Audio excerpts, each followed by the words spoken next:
Monica Kelsey from Beyond the Box. We are in the studio today. I can't believe I'm having my sister interview me here in the studio, but I'm sure she's going to drop the T. So welcome to Beyond the Box, Mindy. Well, thank you for having me. You're so brave. You're so brave. Yeah, that's exactly what I was thinking this morning when I woke up. Like, oh my gosh, what is she going to tell everybody? And what am I going to have to cut out because of me not wanting everybody to know? I know. Hey, I was good. I'll be good. I'll try. So for those of our listeners who don't know who you are, just a quick brief, who are you and why are you so important to Monica Kelsey? Okay. So my name's Mindy Winslick. I am Monty's favorite sister, the youngest of three. And that's You're a social worker. Well, yeah. I work at a school. I'm actually a truancy officer, but I have my social work degree. So yeah, and all my jobs I've had at some point, I've worked with kids. So love my jobs. So you love your job. So okay, so let's just get into it because I have a bad feeling about this. This is not. You know, I just have to say, I asked Dave last night, my husband Dave. I said, "Is she sure she wants me to go in there and tell these stories? What am I allowed to say and not allowed to say? Because I got some good ones." Well, you can say whatever you want. So okay, I'll just clip out what I don't like. Oh, okay. I see how that goes. Okay. No. Okay. So you know, we grew up in Ohio with mom and dad, and I'm the middle child. You're the youngest child, and then we have an older sister. And me and Gina, our older sisters, is both adopted. Yep. And they were never supposed to have kids. No, mom and dad was never supposed to have kids, so they adopted me and Gina. Correct. And then they got pregnant with you by accident, and so I was planned, and you were not. Well, Mom might say differently. Mom says that she wasn't supposed to get pregnant, but they weren't doing anything to stop it. Oh, well, if somebody tells you can't get pregnant, I guess protecting yourself from getting pregnant really isn't a big deal. True. So I guess we can say that. Yeah. But yeah. So anyway. So I was the middle child. Do you remember what people used to call me? No. Monk? What? I don't know. We used to call you Monk and Mon and Monty. No, Brat? I don't know. What was it? I meant like. What do you mean? So you were the informer. Oh, yes, I was the informer. You were the troublemaker. Well, not really. I mean, don't tell people that. I mean. Well, that's the stories I have. So do you remember Gina? Yeah. What did we call Gina? I don't know. She was the good girl. She did nothing wrong. She was the OCD that everything's got to be in order. Never did anything wrong. And then I come along. And I'm doing everything wrong. Yeah, you caused so much havoc for mom and dad. Oh my God. I just remember thinking, don't do that. Whatever they've done, being the youngest, I know what not to do now. To either not get caught or get in trouble. So I was the instigator. Instigator, yes. That was true. Yes, I was the instigator. That is definitely I don't true. know where they got that from, though. What do you mean you don't know? Like, what did I instigate? You didn't really instigate. You just did it. You didn't try to egg me on or Gina on to do anything. You just did it. And if either of us did it, we just followed. So I guess you could say, I don't know. See, I wasn't that bad. I don't know. Well, you got in trouble a lot. A lot. Dave and I were talking about stories last night. So. Okay. So what is one of your most memorable stories of Monica Kelsey? Oh my gosh. I have so many. I don't know what I'm allowed to say. So I remember, don't talk about jail, okay? Let's don't talk, because I've never been arrested and I've never been in jail, but. No, but the police have been to our house. But we don't need to talk about that. That's probably something we should just stay away from. Well, I don't have any stories then. I'm just kidding. I'm just kidding. Gosh, there's so many. So I remember Mom getting calls all the time from the school because of you and Allie's father. Okay. I remember that. I remember you sneaking out a lot. I did sneak out a lot. You snuck out a lot. And it always ended up you were with him. You always had to go see him. Yep. Mm-hmm. Yep. And then I remember the library table incident. Do you remember that? Oh my gosh. Library table incident. Oh, where you maybe did some etching on it. I etched on the library table. Oh, you and Allie's dad. Yeah. The boyfriend, we'll call him the boyfriend. The boyfriend. Yeah. The boyfriend. Don't you remember that? Because wonder if it's still there. no, they got rid of those tables. That or they sanded out because mom had to pay for it. So They filed a report and mom had to go up there and you had to go with her. I can't believe you don't remember that. Remember that. Yeah, because you guys met at the library, I think, and then like in the table it had like your name plus him or something like that. Or Probably I don't know. Probably. Who knows? Who knows? There was that. And then, I remember the time. Remember when we went to Wisconsin? Yes. Yes. We had to come home early because you were so lovesick over a different boyfriend. Who I don't even know where he's at now. That was my first kiss. Like I was obsessed because that was my first kiss. Oh my gosh. But do you remember on that trip to Wisconsin, I had the boom box in the back seat with us. Oh, we only had like a little celebrity that had like, you couldn't have any room in there. I know, but there was 3 of us back there and I had that boom box. And do you remember who we listened to the entire way there? No. Bill Cosby. Oh, yes, Bill Cosby. Oh, my gosh. We love Bill Cosby. Over and over and over. And I think Dad was so sick of that when we got there. Like, yeah, that was pretty bad. Yeah. And I remember I got a little pin that said, I love such and such in Wisconsin. And I wore that so proud. Oh, my gosh. Like, I was in love from that one kiss. I just remember mom's like, we have to go home. Your sister's so sad. And I'm like, but I don't want to go home. Why do we have to go home? Because of Monty. Because she's being terrible. She's so sad. So we had to go home, which was fine. It really wasn't a fun trip anyway.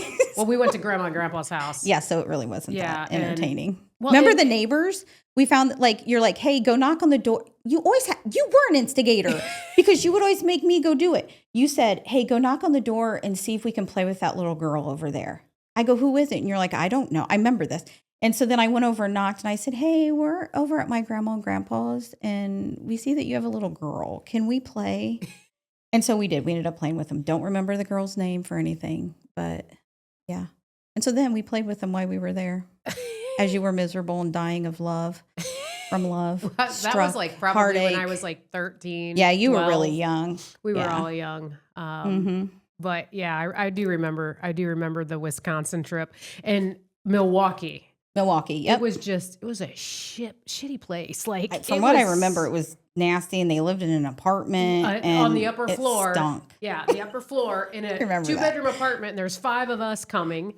Yep. And yeah, I remember that trip. That was memorable. That was definitely memorable. Yeah. Yeah. So any of our trips were memorable because we were stuck in that back little seat of the celebrity or whatever car we had at that time.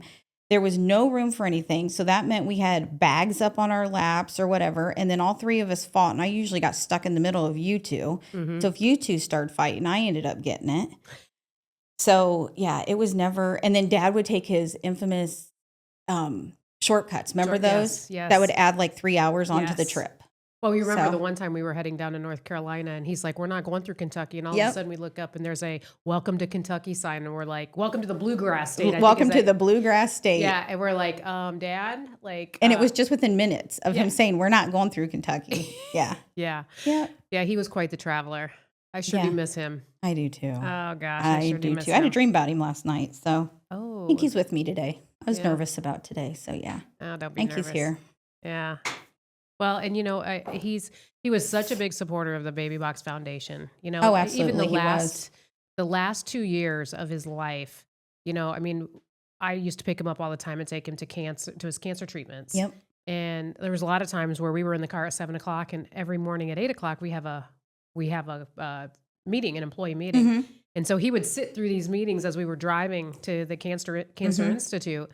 And I remember one time he's like, you know, somebody had called and I had said, hey, I'll have to call you back, you know. And so Dad looked at me a couple hours later and he goes, hey, don't forget to call such and such. It was almost like he was my personal secretary sitting there on the passenger seat as we were driving because he was, you know, and one time he told me, he said, Monty, and, you know, he always called me Monty. Yeah. He's always Monty. He says, Monty, I think I know more about baby boxes than I care to know about. Because he knew all the ins and outs of it. Yeah. And so, those last couple of years of his life definitely brought him and I a little bit closer together than what we already were. Yeah, for sure. I think the last couple of years of his life brought all of us girls closer to him, you know. Yeah. Definitely made me learn that, you know, enjoy the moments while you have them, take the pictures and spend the time with them and Yeah, But it sure I does. miss him. I miss him a lot every day. So, and he Yeah. was a saint. He did more than what we ever thought he did at home. So, Yeah, we're learning that now. yeah, we are. We are learning that now because our mom is still alive, Mm-hmm. and she lives on her own, and so Yep. we help take care of her. And a lot of the things that we took for granted when Dad Yep. was alive, we're now having to do, and Well, I was which going to say, you said that he's like your secretary, and I was thinking, well, because he took such good care of mom. yeah, he did. Mom never had to worry about anything. No, he didn't. So now she's kind of turned to us on that, Yeah. Well, and and I think that's the second part of life for us. hmm We go from them taking care of us to us kind of living our own hmm lives to the end of their lives taking yeah, care of them again. yeah, And I think we're just in that stage where now we're taking care of mom, yeah, and so. absolutely. But now, oh my gosh, this year, Dad will have been gone 5 years. 2020. Seems like just yet. It does. It doesn't seem right. It No. doesn't seem right. So, going back to, our childhood, hmm do you ever remember a time when mom said, well, Monty's and Gina's adopted, or was it just normal stuff for you? I remember because mom always had that scar on her belly from all the C-sections that she had. And I was a C-section. And I remember talking about that with her. And I remember sitting on her lap. I have this memory of sitting on her lap because I always snuggled with her and asking her, well, did Gina and Monty come out of your belly? And she's like, nope, they came out of my heart. Yep. They didn't come out of my belly. I grew them in my heart. And I didn't understand that at that time, but as I got older and like that. So then I knew as I got older that, oh yeah, you guys were adopted. And then I remember mom having conversations with you guys because, I was like the informer. So I was always around the corner being nosy, Yep. um, asking you guys if you ever, or telling you guys if you ever want to know your parents or your situation, that she and dad would support you guys. hmm And I know you wanted to know, but Gina did not want to know. Yeah, and that always struck me weird too, because I was always, I'm gonna find her, I'm hmm gonna thank her, and then Gina was like, nope, don't care. And she's still like Yeah, I that. know, I know, Yeah. and I think growing up adopted with Gina also being adopted and feeling that way, hmm it's kind of opened me up to the other side of things. That there are people that are just they're okay with hmm being adopted, which I'm okay with being adopted. I'm not saying that I'm not, Right. but I was just more curious. Gina's not as curious, No, she's but not. but they also knew her parents. Gina Right. was Yep. Gina was in foster care, and they didn't know anything about my parents other than Correct. what they were told, which was fabricated at the time, Yeah. back then. Yeah. But okay, so you never really were like, for me growing up, I don't remember a time of them telling me I was adopted. I just remember always knowing that I was adopted. Yeah. So it was always kind of like normal for me. Yeah. And so I was kind of curious to see, if they Well, actually just told you, or if no, I remember just mom saying that and then you guys talking about being adopted and things like that. But like that never, I mean, I knew what it meant, but it didn't mean anything different because you guys are still my sisters. Like I yeah, didn't look at it that you were adopted. I mean, people would say stuff as we got older, like something about your sister's adopted. I'm like, well, yeah, but they're still my sisters. Like right, I don't care like that they're adopted. They're still mine. right. They still belong to me. We're still all together, like this is still my family. So, Yeah, yeah, and but mom and dad never once said like, your sisters are adopted. Nothing like I that. know It it was was never just anything like that because you were theirs. Like you really were theirs and they didn't look at it any differently in my eyes. no, and I So, think in their eyes too, and they made yeah. it And I very think Gina would probably say the same thing. Like you were always theirs. yeah. Which I appreciate that now, Mm-hmm. being older and the Mm-hmm. way that we were raised, Mm-hmm. knowing that we were adopted. Because I think the people who didn't know they're adopted, and then they just kind of throw it on their lap when they Oh, graduate high that's school or whatever. traumatic. I'm just Mm-hmm. thankful that I always knew, and I always had this fairy tale family, that I was Mm-hmm. thinking about, in my biological beginnings, but I was always thankful that mom always told me because it kind of equipped me for what I do today, Mm-hmm. because I work with these moms that do place or surrender, and do a closed adoption or do an adoption plan. Yeah. And I feel that, I don't know, the people that don't know right away or they're not told right away, I feel for them because I would have felt like I was lied to my entire life. Well, see, and I know people that's happened to, and that's exactly how they feel. And then that causes trauma and untrust And, so then they have to deal with that.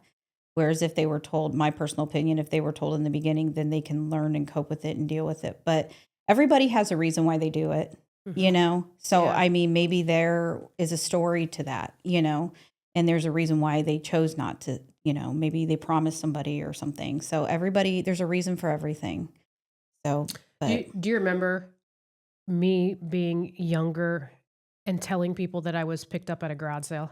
yes, It's because mom, and I believed that for a little while. I did too. Because mom always said that she got you at a garage sale. Well, Yeah. I don't think she And then actually, you liked garage sale. So that was kind of ironic. well, but we always went to garage sales. I know, we garage saled were all the- we constantly still at garage do. sales. And I think my little mind was like playing, okay, well, if she didn't have me and she just loved me, well, she loves garage sales and she goes and she picks out what she wants, And so I think for me, that was how my mind was working was, Yeah. well, she just got me at a garage sale, Yeah. and here I am today. And I'm just like, wow, that was kind of weird. Were you on clearance though? That's the I'm sure I was. If If you ask Mom- mom, I'm sure she would tell you that I was cheap. Yeah. She probably marked it or She probably talked it down. talked it down. Yep. Yep, probably. Oh my gosh, yeah. So she's something else. Yeah. She's something else. She is. I So- wish she would have been here today, but Well, she's one of these people that likes to be behind the cameras and not in front. yeah, she And, does. And that's okay. We're all Yep, we're good. we're good. We got it. Anywho. So what other memories do you have that people would be shocked to know about Monica Kelsey? I don't know because you're just you. They asked me that earlier, like how you are on screen or on TV or, your whatever, and to how you are in real life. And I'm like, she's pretty much the same. She's always been ornery. She loved to do like gags and like scare people and stuff. You've always been like that. You like to write, which I know you wrote a book, but you can write. You can write. You have beautiful handwriting. You have always wrote poems. Mm-hmm. You sing. Do you remember when you were in the Navy and I you do. sang? I do. Yep. I So haven't sang in years. you sat on mom recorded you. It's the only real recording mom has of you Singing. in your The graduation Rose. because I was singing the Rose. you sang the Rose. Yeah, because she recorded the wrong person through your whole ceremony.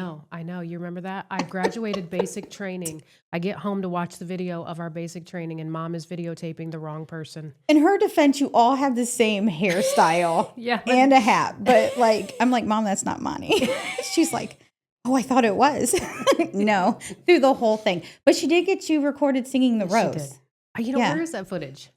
Who knows? It's probably in my attic with tapes or in Mom's Yeah. house somewhere. And those little tapes that you have to have this special thing to play it. I need to find that. I need to find that. Oh, yes. And you need to put it on your podcast, Monty. No, Please. I don't Why know don't that I you would sing take some of the Rose right now, I don't Monty? even know the words to the Rose. Good Lord, I don't even know. But yeah, so you like to sing. You were, you cheered. You did cheer. You did softball. You were a beast in softball. Remember that you caught. Yep. That's That's why my knees are so bad right now. Well, you're actually the reason why I started catching. So just so you know that. Don't know Are if you your ever knees did bad that. too? Yeah, my knees are bad. But When you hit yes. 50, it's like Well, I'm your almost there. knees, your feet, your hands, your back. Yeah. It's like, what? Yep. And Yep. being a catcher did not help any of No, it does not help. that. No, And then you love to write. I did. So even though you wrote a book, but like you did a lot of poetry and stuff. I did. I actually found one of the binders that I wrote when I was in high school. So Really? living at home, I have the binder at Yeah. home, and I have the poems that I wrote. And it was And always they were good. You did really It good. was always about love, and it was always about my ex-boyfriends or my. See, Taylor Swift would have been so proud of me because I'm telling you, you need to get with Taylor Swift. Have her use your poem. Man, you could be making bank. You could be. Or you could sing it yourself. Yeah, no. Hey, That's- there's technology these days. Yeah. Never mind. Don't No, say that. 52 years old. Nah, I think that's a career I just don't want to go down. So, oh my gosh. So the But memories, yeah. the memories. And So I have a question. yeah, So when you did meet your mom, your biological did. mom, what was it that actually, and I know you said like you were curious and stuff, but what was it that actually made you, like what was the deciding factor for you to go and meet her finally? I think it was just curiosity. I mean, Still just curiosity? yeah, I don't think it was, I mean, I was never mad at mom and dad, you know, they were Mhm. always mom and dad. They were always my parents. I think it was just a curiosity thing for me is I just Mhm. wanted to know my story. Yeah. And so, you know, I, I still have the binder from when I started searching Mhm. to when I actually found her and all the notes that I wrote on it. Cause I did not find her in a conventional way. I did not have a piece of paper with her name on it. I Mhm. actually stumbled upon her. And, but I think it was more just curiosity. And then when I Okay. met her, I learned a lot from that meeting. Mhm. I learned a lot from that meeting. Um, I am so thankful that I was adopted because if I would have been raised in that environment, and I'm Mhm. not saying that her life was terrible, but drugs and alcohol was on the forefront of her life for many, many years. Mhm. And I am just thankful that I was placed with parents that loved me unconditionally from the start, Mhm. treated me just like their own, never once made me feel any different.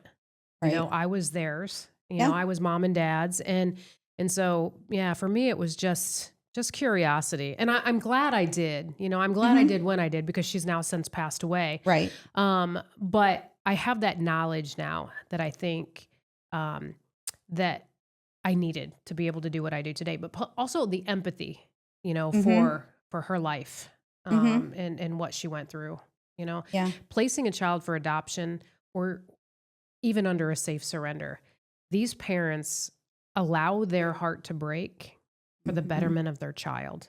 Mhm. And you know, that's why adoption is such an important part of our ministry is Mhm. because these birth moms, they're heroes. They're allowing their heart to break so that Mhm. another mother can be a mother Mhm. and putting their child first. Yeah. And so I'm really thankful that I did get to meet, you know, her and get to know her story. But I'm very thankful that mom and dad raised me. Yeah. I remember around the time that you did go and see her and stuff. I know it was really hard on mom and dad, but I also know that after you did meet her, because I know mom was fearful that you weren't going to love her. I remember these conversations me and mom had, and I remember reassuring mom that that's not going to happen. You're still her mom, Hmm. or yeah, you're still her mom, and stuff. And I just remember after you know, things settled and you had met her and I think you come to that realization that you were glad that you weren't raised in that situation. And then I don't know, you must have had a conversation with mom or something just because I just remember the relief on mom's face because it was like she was so afraid she was going to lose you know, and she didn't. And I just remember the change in you even after that. It was like you just matured so much more after that, and I think you were, I don't want to say more grateful, but like you could see it in you. I just remember that growing up, like Hmm. around that time. So, Yeah. and I think that's around the time you kept telling everybody you were going to write a book. Oh, I'm going to write a book. I'm going to write a book. And I remember you trying to write a book when you were I younger, was even. young when I started. Well, And actually, and some I of the was like, stuff from no, no, no, you're not. No, you're not. You're never going to write a book. Shut up. Like, stop. But yeah, then you wrote a book. then I wrote a book. Yeah. Um, you know, going back to that with the conversations with mom, Hmm. I asked her if she would go meet her with me, Oh, okay. and I knew you guys had talked, but mom didn't go into a whole lot of detail. I just know that yeah, mom was scared that she was going to lose you. she at the time when I asked her to go with me to meet my biological mother, she Uh huh. said that this was my turn to do this on my own, that I Hmm. needed to do this on my own. And at the time I didn't really I was like kind of upset that she didn't want to go. Like, aren't you Hmm. thankful that you know, and now I look back and I'm thankful that she didn't go to that first one because it Hmm. gave me the opportunity to kind of learn more Yeah. than I did. And then she passed away before mom actually got to meet her. Hmm. But then mom got to meet my biological uncle, my Hmm. biological family, and so she did get to kind of know the family a little bit. Right. Right. But but yeah, I wish she would have met Sandy. I really do. I wish I would have had one picture of both of them with me. Yeah. I don't know why. I just wish I would have, but I am very thankful. You know, and I actually Hmm. get criticized on social media. You're going to love this. So, adoption is such a hot topic. Hmm. Such a hot topic. And there's people that didn't have the greatest adoption story. Correct. And Yeah. I know that that's part of I get that there are people, but there's also people out there that don't have a good biological story either. Right. And so when I say that I'm grateful to mom and dad for raising me and loving me, and I get criticized because people say that I should not feel grateful for. I know, Why? I know, because trust me, I have argued I this mean, up why do they say that? What is because their thought process behind that? because mom and dad shouldn't be thankful that they're the ones who got the child. And I mean, it's just, if you read into adoption and the people who hate adoption, they believe that every child should be raised by their biological parents, which I absolutely disagree with that. I mean, when 100%. I see it on a daily basis. Yeah. Absolutely incorrect. And so, they also think that they deserve to know their heritage. Now, I'm not against knowing your heritage or your medical information, right. but your life trumps that. So you deserve your right to life before you deserve anything else. Right, because if you don't have life, then you have nothing else. Yeah, who cares who your parents are if you're dead in a dumpster? Right, It's like, right. and so for me, fighting for these moms and these babies to be out of dumpsters, these people who are against adoption are like, they're just, well, these parents, or this is a good one. You'll love this, being, working in the school. But there are people out there that say, instead of giving foster parents money and taking kids away from their parents, give the money to the parents to make their lives better. I'm not kidding you. Okay, so then they can So these go buy drugs and go buy kids. alcohol. Yeah. They can, no. That's usually probably from people who haven't experienced the stuff that we've experienced or seen the stuff that we've seen. Yeah. So, yeah. And a lot of these children are victims. They become victims of prostitution. They become victims of molestation, of rape, of drug use themselves. Let's sell our child so we can go get some more meth. I've seen all these things in my careers that I've had, firsthand. I've seen these things. And so to give that money, to them, so that no, pay that money to a foster family who can love that kid, that child has a chance of growing up normal, to see what it's like to not have to worry about, is dad going to come in and do something to me? Am I going to have a meal tomorrow or tonight? Or am I going to eat today? Are we going to have running water? Or am I going to have to go over to the neighbors and use their hose? Am I going to have 5 blankets on me because we have no heat in the winter? And don't say call your job and family service agencies, because there are some out there that don't give a darn because they don't want to do the extra steps. As long as you have access to water, you have access to a toilet, then you're fine. They won't do anything. Heat. In the winter, heat. Yeah. Yeah. So as long as you have, and I've seen people who have ran extension cords from the neighbor's house to their house for an electric heater. But that's okay because they have access to it. I could go on for hours about that. That's just so frustrating because I've seen so many kids be failed by the systems and system. Well, and also failed by their parents. And by their parents. And they first get failed by their parents, and then the system who's supposed to save them comes in and they fail them too. Yep. There's a movie on, I don't know if it's Netflix or Prime or where it is now, if it's even on there. It's like something about Gabriel. Oh, I can't think of the name of it. Gabriel something. And it's a true story. It's about how the child welfare system failed him, and he ended up dying. Remember you've probably seen it or heard of it. And they put him in a cabinet. They lock him in a cabinet. It's so sad. Like, it's so hard to watch, but it's so true. These things happen. Yep. And that was, I think it's been a long time since I seen it, but I think it was like about abuse. But these kids, they get abused. And I'm sorry, but bring that child to me. Let them know what it's like to be loved and be told that you are worth something, because I'm telling you, these kids, they don't hear that from these parents. These kids, and you can just see it. They walk around with their head down, hoods up. They don't communicate. They don't talk. They don't do anything. Or they take the other route and they act out because they are younger, and they act out, and then they follow the footsteps of the parents. Yep. They see mom and dad shooting up, so they shoot up, or the parents give them the drugs to knock them out so they can do what they need to do or have somebody do something to them. So these are all things that are true. But let's give the parents the money. Yeah. Yeah. So they can stay with the biological parents. It's crazy. So it's, I fight sorry, these went on a soapbox anti-adoption there people. for a minute. It's just very aggravating. Get very frustrated with that. I get hate from the anti-adoption people every single day. Every single day I'm fighting that mess. Now, are there going to be times when a child is adopted out, like you said, they have bad adoption stories? Absolutely. But you're going to have less of those than what you have with the people staying. You know, they want to reunify. You know, they want to have these kids go back, you know, and I know times where they have worked with families for 2 and 3 years to try to get these kids back. When is enough enough? You know, the parent continues to relapse. And we're not talking about pot. We're talking about meth, cocaine, you know, all of those things. And doing it, creating it in the house with the child, you know, right there, you know, but you want to reunify them with the biological parents. And in 3 years, they've relapsed multiple times. But yet you have this family over here who they've been staying with, who they now know what it's like to have a normal life, how, know you're going to have a clean bed to lay your head down at night, warm environment, food in your belly, nice warm bath water.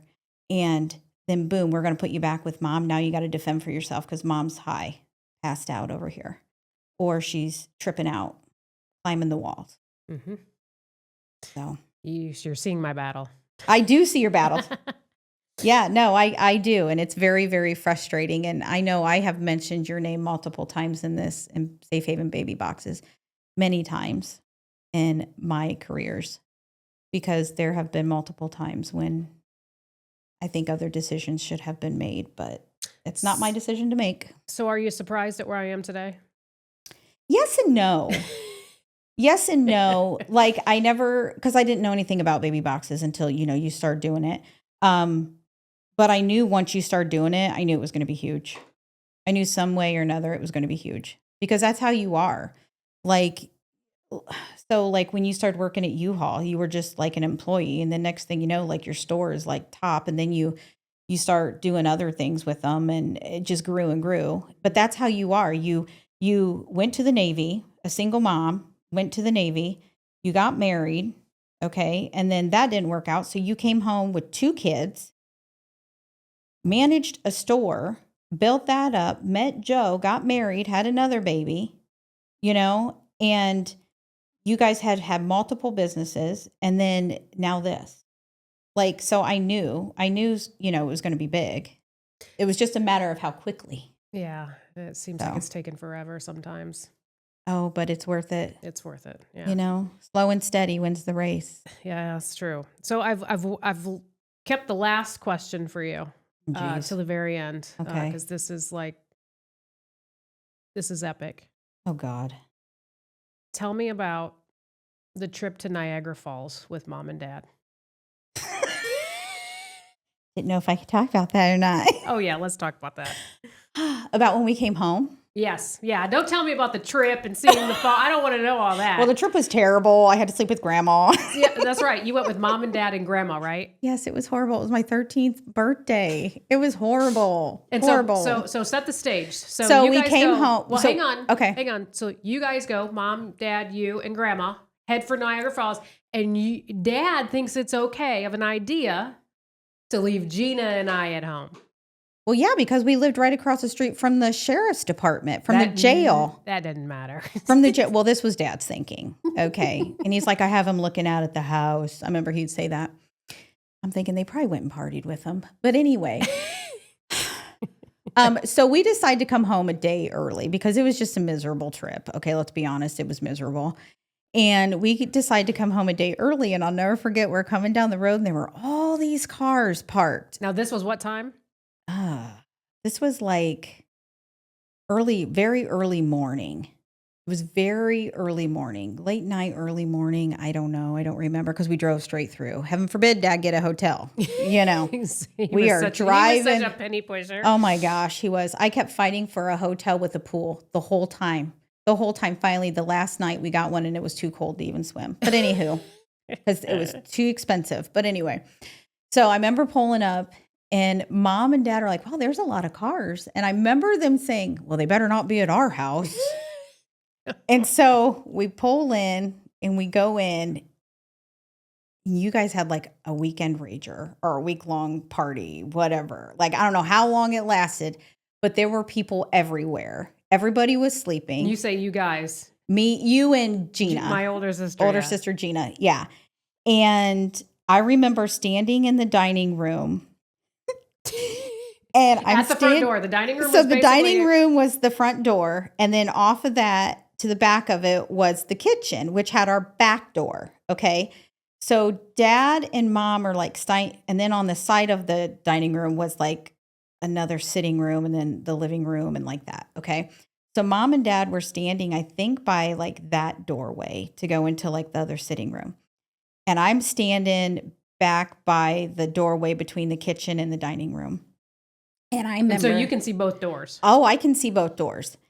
And actually I had my back to the back door. And I remember them just yelling at you guys. Like they had both of you down there and them yelling. And I'm just like, oh my gosh, oh my gosh.